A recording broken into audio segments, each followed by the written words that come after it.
ನಮಸ್ಕಾರ ರೀ. ನಮಗೆ ಬಾಡಿ ಮಾಡಕ್ಕೆ ಏನೆಲ್ಲ ಬೇಕು?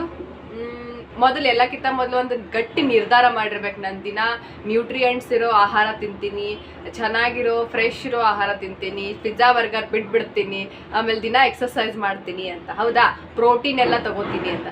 ಆದ್ರೆ ನಮ್ಮ ಬಾಡಿ ಒಳಗೊಂದು ಸಣ್ಣ ಗ್ರಂಥಿ ಐತಿ, ಒಂದು ಸಣ್ಣ ಮೂರ್ತಿ ಐತಿ, ಆದ್ರೆ ಅದ್ರ ಕೀರ್ತಿ ಮಾತ್ರ ದೊಡ್ಡದೈತಿ.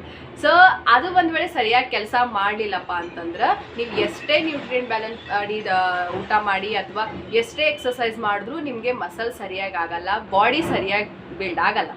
ಸೊ ಅದಕ್ಕೆ ಇವತ್ತು ಅದು ಗ್ರಂಥಿ ಯಾವುದು, ಆ ಗ್ಲ್ಯಾಂಡ್ ಯಾವುದು, ಅದನ್ನೇ ಇವತ್ತು ನಾನು ಈ ವಿಡಿಯೋದಾಗ ನಿಮ್ಗೆ ಅದ್ರ ಬಗ್ಗೆ ಹೇಳ್ತಾ ಇದ್ದೀನಿ. ಅದಕ್ಕೆ ವಿಡಿಯೋ ಪೂರ್ತಿ ನೋಡ್ರಿ, ಇಂಟ್ರೆಸ್ಟಿಂಗ್ ಆಗಿರ್ತದ. ಆಮ್ಯಾಗ ನಿಮಗೆ ಖಂಡಿತವಾಗ್ಲೂ ನಿಮಗೆ ಹೆಲ್ಪ್ ಆಗೇ ಆಗ್ತದೆ. ಥೈರಾಯ್ಡ್ ಗ್ಲ್ಯಾಂಡ್ 2 ಹಾರ್ಮೋನ್ಸ್ನ ತಯಾರು ಮಾಡ್ತದ್ರಿ, T4 ಮತ್ತು T3. T4 ಅಂದ್ರೆ ಥೈರಾಕ್ಸಿನ್, T3 ಅಂದ್ರೆ ಟ್ರೈ ಅಯೋಡೋಥೈರೋನಿನ್.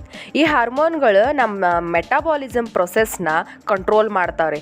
ಈ ಹಾರ್ಮೋನ್ಗಳ ಪ್ರಮಾಣ ಒಂದು ವೇಳೆ ನಮ್ಮ ಶರೀರದಾಗ ಹೆಚ್ಚಾಗಿದ್ರೆ ಮೆಟಾಬಾಲಿಸಮ್ ಪ್ರೊಸೆಸ್ ಸ್ಪೀಡ್ ಆಗ್ತದ್ರಿ. ಈ ಹಾರ್ಮೋನ್ಗಳ ಪ್ರಮಾಣ ಕಡಿಮೆ ಆಗಿದ್ರೆ ಮೆಟಾಬಾಲಿಸಮ್ ಪ್ರೊಸೆಸ್ ಸ್ಲೋ ಆಗ್ತದ್ರಿ. ಈ ಥರ ಸತತವಾಗಿ ಸ್ಲೋ ಫಾಸ್ಟ್ ಅಂತ ಆಯ್ತಂದ್ರೆ ನಮ್ಮ ಮಸಲ್ಸ್ ವೀಕ್ ಆಗ್ತಾವ್ರಿ. ಅಷ್ಟೇ ಅಲ್ಲ, ಥೈರಾಯ್ಡ್ ಆದವ್ರಿಗೆ ಬೇಗ ದಣಿವಾಗ್ತದ, ಕೂದಲು ಉದುರ್ತಾವ, ಇನ್ನು ಕೆಲವೊಬ್ಬರಂತೂ ಡಿಪ್ರೆಷನ್ ಒಳಗೆ ಹೋಗ್ತಾರೆ. ಆದ್ರೆ ಈ ಥೈರಾಯ್ಡ್ ಗ್ಲ್ಯಾಂಡ್ ಎಲ್ಲೈತ್ರಿ? ಥೈರಾಯ್ಡ್ ಗ್ಲ್ಯಾಂಡ್ ನಮ್ಮ ಗಂಟಲ್ದಾಗ ಇರ್ತೈತಿ. ಇದು ವಜನಕ್ಕೆ 20-30 ಗ್ರಾಮ್ ಅಷ್ಟೇ ಐತ್ರಿ. ಆದ್ರೆ ಇದು ಇಷ್ಟ ಸಣ್ಣದೈತಿ, ಆದ್ರೆ ಇದ್ರ ಕೆಲಸ ಮಾತ್ರ ದೊಡ್ಡದೈತ್ರಿ. ಮೂರ್ತಿ ಚಿಕ್ಕದಾದ್ರೂ ಕೀರ್ತಿ ದೊಡ್ಡದಂತೀವಲ್ರಿ ಹೆಂಗೆ. ಇದು ಪಚನಕ್ರಿಯೆ ಸರಿಯಾಗಿ ನಡಾಕತ್ತದೋ ಇಲ್ಲೋ, ಹೃದಯ ಸರಿಯಾಗಿ ಬಡ್ಕೊಳತ್ತದೋ ಇಲ್ಲೋ, ಬಾಡಿ ಟೆಂಪ್ರೇಚರ್ ಸರಿಯಾಗಿ ಐತೋ ಇಲ್ಲೋ ಅಂತ ಕನ್ಫರ್ಮ್ ಮಾಡ್ತದ್ರಿ. ಶರೀರ ಒಳಗೆ ಎಲ್ಲ ಕೆಲಸಗಳು ಸರಿಯಾಗಿ ನಡಾಕತ್ತಾವೋ ಇಲ್ಲೋ ಅಂತ ಕನ್ಫರ್ಮ್ ಮಾಡ್ತದ್ರಿ. ಒಂದು ವೇಳೆ ಥೈರಾಯ್ಡ್ ಉಬ್ಬಿತ್ತಂದ್ರೆ, ದಪ್ಪ ಆಗಿತ್ತಂದ್ರೆ ಗಾಯ್ಟರ್ನೂ ಆಗೋ ಸಾಧ್ಯತೆ ಇರ್ತದ್ರಿ. ಹಿಂಗೆ ಯಾಕೆ ಆಗ್ತದಂದ್ರೆ ಇದು ಅಯೋಡಿನ್ ಕಡಿಮೆಯಿಂದ ಆಗ್ತದ್ರಿ. ಗಂಟ್ಲು ದಪ್ಪ ಆಗ್ತದ, ಉಸಿರಾಡಕ್ಕೆ ಬರಂಗಿಲ್ಲ. ಜಾಸ್ತಿ ಥೈರಾಯ್ಡ್ ಒಂದು ವೇಳೆ ತಯಾರಾಯ್ತಂದ್ರೆ ಹಾರ್ಟ್ ಅಟ್ಯಾಕ್ನೂ ಆಗೋ ಸಾಧ್ಯತೆ ಇರ್ತದ. ಈಗ ನಾವೆಲ್ಲ ಉಪ್ಪು ತಿಂತೀವಿ, ಹೌದಾ? ಉಪ್ಪಿಗೆ ಕೆಮಿಸ್ಟ್ರಿ ಭಾಷೆ ಒಳಗೆ ಏನು ಹೇಳ್ತಾರ್ರಿ? ಸೋಡಿಯಂ ಕ್ಲೋರೈಡ್, ಹೌದಾ? ಈಗ ಸೋಡಿಯಂ ಎನೆ ಮತ್ತು Cl, ಎನೆ ಅಂದ್ರೆ ಸೋಡಿಯಂ, Cl ಅಂದ್ರೆ ಕ್ಲೋರೈಡ್, ಹೌದಾ?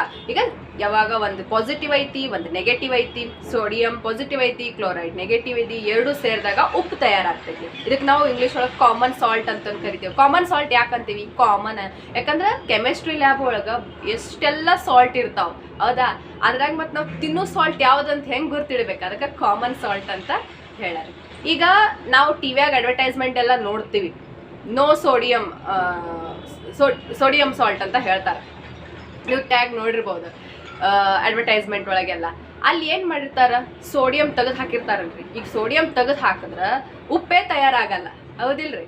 ಹಂಗಂದ್ರೆ ಅಲ್ಲಿ ಏನು ಮಾಡಿರ್ತಾರಂದ್ರೆ ಪೊಟ್ಯಾಷಿಯಂ ಹಾಕಿರ್ತಾರೆ ಅದ್ರೊಳಗೆ.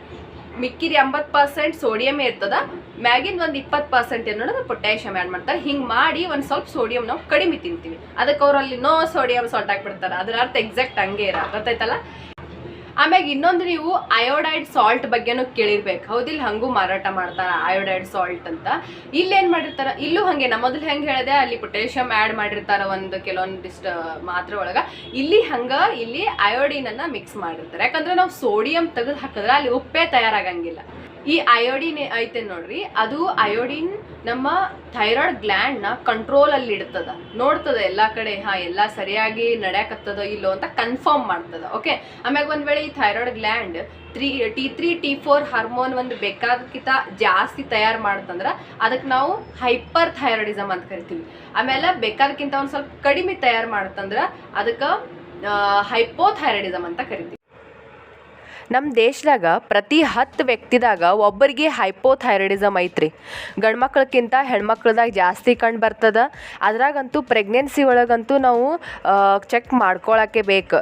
ಮೊದಲನೇ 3 ತಿಂಗಳದಾಗ ಭಾರತದಾಗ 45% ಹೆಣ್ಮಕ್ಳಿಗೆ ಹೈಪೋಥೈರಾಯ್ಡಿಸಮ್ ಐತ್ರಿ. ಪ್ರೆಗ್ನೆನ್ಸಿದಾಗ ಥೈರಾಯ್ಡ್ ಚಲೋತ್ನಾಗೆ ಕೆಲಸ ಮಾಡಲಿಲ್ಲ ಅಂದ್ರೆ ಎನಿಮಿಯಾ ಅಂದ್ರೆ ರಕ್ತಹೀನತೆ ಕಂಡು ಬರ್ತದೆ ರೀ. ಕೆಲ ಕಂಡೀಷನ್ದಲ್ಲಿ ಮಿಸ್ ಕ್ಯಾರೇಜ್ನೂ ಆಗ್ಬೋದು. ಮಗುವಿನ ಜನ್ಮ ಆದಮೇಲೆ ಹೆಚ್ಚಿನ ಪ್ರಮಾಣದಾಗ ಬ್ಲೀಡಿಂಗ್ ಆಗ್ತದ, ಪ್ಲಸೆಂಟಾ ಕೂಡ ಖರಾಬ್ ಆಗ್ತದ. ಅದಕ್ಕೆ ಪ್ರೆಗ್ನೆನ್ಸಿ ಮೊದಲನೇ 3 ತಿಂಗಳದಾಗ ಥೈರಾಯ್ಡ್ ಚೆಕಪ್ ಮಾಡಿಸ್ಕೊಳ್ರಿ. ಡಿಲೆವರಿ ಕೊಟ್ಟ ಟೈಮ್ಗಿಂತ ಡೇಟ್ಗಿಂತ ಮೊದಲೇ ಆಗ್ಬೋದು, ಇಲ್ಲ ಅಂದ್ರೆ ಮಗುವಿನ ತೂಕ ಭಾಳ ಕಡಿಮೆ ಆಗ್ಬೋದು. ಈವನ್ ಮಗುವಿನ ಜೀವನೂ ಹೋಗ್ಬೋದು, ತಾಯಿಗೂ ತೊಂದರೆ ಆಗ್ಬೋದು. ಅದಕ್ಕೆ ಸರಿಯಾದ ಟೈಮಿಗೆ ಚೆಕಪ್ ಮಾಡ್ಕೊಳ್ಳಿ. ಎಸ್, ಪ್ರೆಗ್ನೆನ್ಸಿಯಲ್ಲಿ ಸರಿಯಾಗಿ ಚೆಕ್ ಮಾಡ್ಕೊತೀರಿ. ಮೊದಲೇ 3 ತಿಂಗಳ ಹತ್ರ ಬಿಡಲಾರ್ದೆ ಚೆಕ್ ಮಾಡ್ಕೊಡ್ರಿ. ಯಾಕಂದ್ರೆ ಈ ಥೈರಾಯ್ಡ್ ಪ್ರಾಬ್ಲಮ್ ಆಯ್ತಂದ್ರೆ ಎಷ್ಟೆಲ್ಲ ಪ್ರಾಬ್ಲಮ್ ಆಗ್ತದಂತ. ಆಮ್ಯಾಗ ಇವತ್ತಿಗಷ್ಟು ಸಾಕು. ಇನ್ನೂ ಏನಾದರೂ ನಿಮಗೆ ಪ್ರಶ್ನೆ ಇದ್ರೆ ನೀವು ಕಮೆಂಟ್ ಮೂಲಕ ನಂಗೆ ತಿಳಿಸ್ರಿ. ಆಮ್ಯಾಗ ಇವತ್ತಿಂದು ವಿಡಿಯೋ ಹೆಂಗಾಗೈತಿ ನನಗೆ ಕಮೆಂಟ್ ಮೂಲಕ ತಿಳಿಸ್ರಿ. ಆಮ್ಯಾಗ ಮತ್ತೆ ಮುಂದಿನ ವಿಡಿಯೋದಾಗ ಭೇಟಿ ಆಗೋಣ. ನಮಸ್ಕಾರ.